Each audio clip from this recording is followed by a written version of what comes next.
এই পৃথিবীর সৌন্দর্য ব্যাখ্যা করলে সেই ব্যাখ্যা একদিন শেষ হয়ে যাবে, তবে যে সৌন্দর্যের ব্যাখ্যা কখনো ফুরাবে না, সেই সৌন্দর্যের অপরূপ সুন্দরী ছিলে তুমি।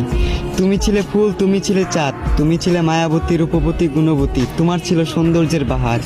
প্রেমিক হিসেবে নিজেকে তখনই ভাগ্যবান মনে করেছিলাম যখন তুমি ছিলে আমার।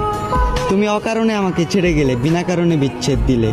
আমি আজও আমাদের মধ্যে বিচ্ছেদের কোনো কারণ খুঁজে পাইনি।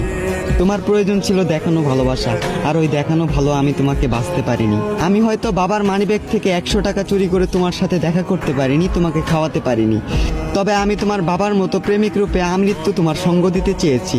আফসোস তুমি এ প্রেমিককে মূল্যায়ন করনি। আমার ভালোবাসাটা ছিল সূর্যের মতো, কখনো উত্তাপ, কখনো আবার ছায়া শান্তি পড়ন্ত বিকেলের মতো। আফসোস তুমি এই সূর্যের মতো প্রখর ভালোবাসাকে অবহেলা করলে। হয়তো তুমি নিজের কাছে নিজে সঠিক, আসলে তুমি একটা বোকা ছিলে।